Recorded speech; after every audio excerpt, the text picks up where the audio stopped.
Been beating the drum for the last 7 months that the deliveries into COMEX are unlike anything we've ever seen. In terms of gold, we've become a net import. We've been buying silver ever since we used up all of our own and lost our strategic stockpile many years ago. We have to buy things to make things, but when it comes to gold, I've done that for most of my 36-year career. To be clear, we've been those shippers. We've been a net importer since November. And I don't think it's a coincidence that the current administration thought that letting the rest of the world drain the world's exchanges of critical commodities would help them win the election.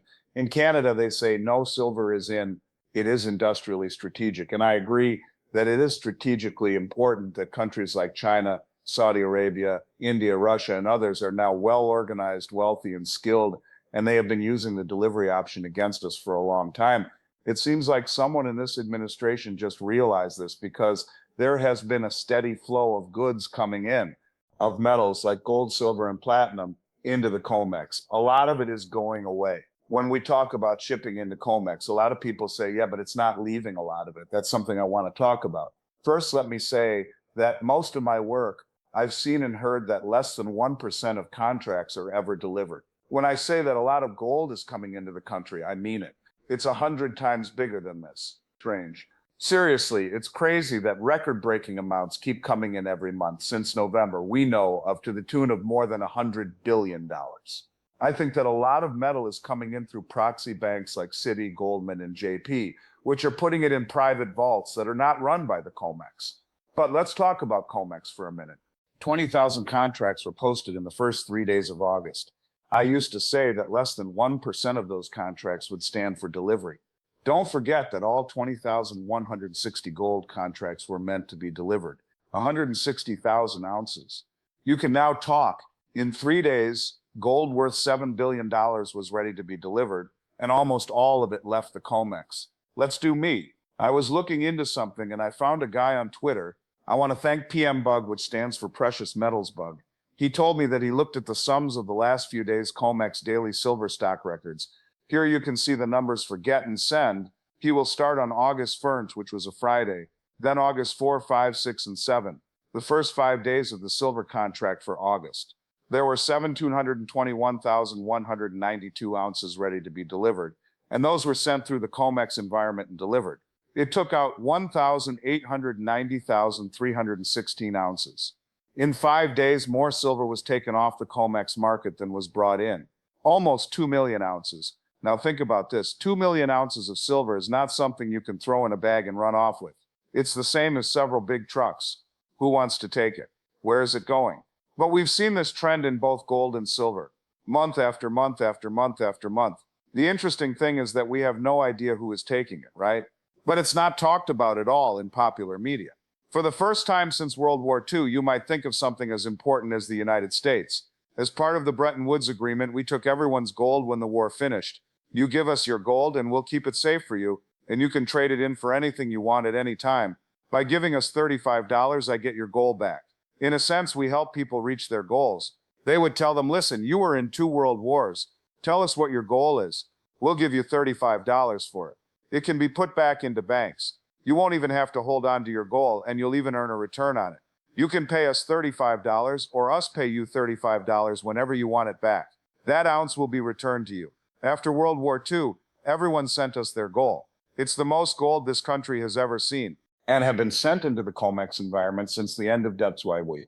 But what I find most strange is that a lot of this metal is leaving the COMEX for better places. And you know that it won't come back once it leaves the environment. I'll tell you one more story about that. I have a customer, and our Brinks storage program has 9 vaults all over North America. One of them is a Brinks JFK COMEX cage, okay? The rest of them are not COMEX bunkers either. A client bought a lot of 1,000-ounce bars, so I called a guy I know in the business who gets things straight from the Royal Canadian Mint. He told me, listen, I have everything you need in 1,000-ounce bars held at JFK. I told her to stay in Salt Lake City because she really wants to. It's not in New York City where she wants it. He says, that's not a good idea. I'm like, why? He said, well, because it leaves the COMEX ecosystem once it does.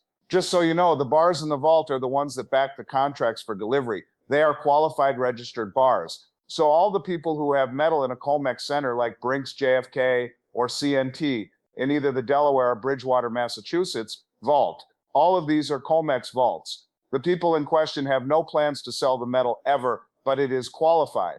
The fact that it is in the ecosystem makes it qualified. It has been listed by purity, serial number, and weight, and anyone can register it for free delivery, even if it's against the terms of the contracts. To put it another way, most of the people who own the qualifying metal have no plans to sell it ever. By any measure, that would have been good enough. The guy tells me, listen, you're talking about a couple of $1 billion. It will be outside the COMEX environment if you move it to bring Salt Lake City. We need to feel safe again before we can come back in. I thought, man, that's really stupid. I told my brother that it was going from Brinks JFK to Brinks Salt Lake City by COMEX truck. It's never been touched. But Brinks, why does that need to be checked again? It doesn't matter. He says, as soon as it leaves the environment, it needs to be drilled and checked out. When you talk about 2 million ounces in 1,000-ounce bars, that's a lot, right? That means 2,000 bars would need to be reassessed before they could be used again. This costs money and takes time. They're leaving forever. It is much more bullish when you see all this gold and silver being taken out of the COMEX environment because the person who is taking it has no plans to ever put it back in.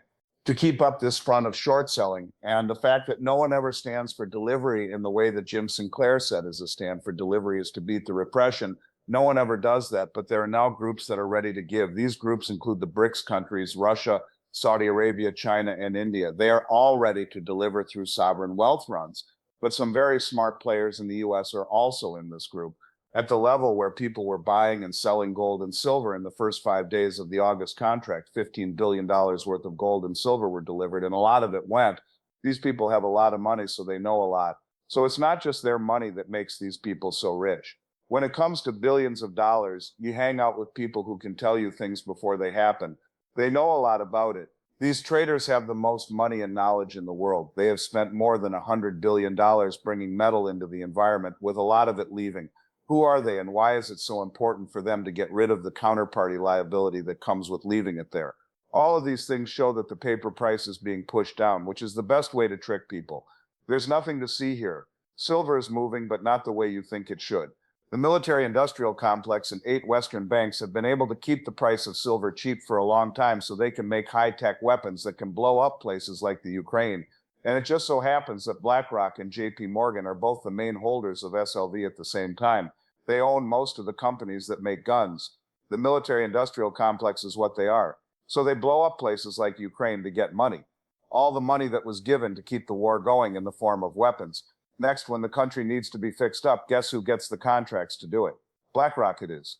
This game is a lot deeper than any of us silver and gold bugs really understand, but the way it's being delivered is showing it to us.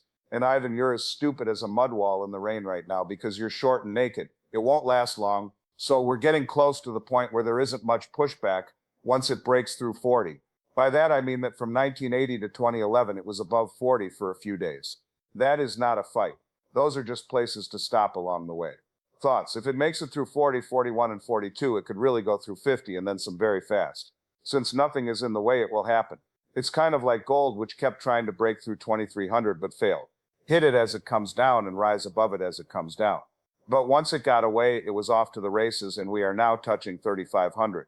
We are at 3,350 and moving back up. The technical picture of silver now looks exactly like the picture of gold 6 to 8 months or a year ago. Yes, I think big things are going to happen for silver.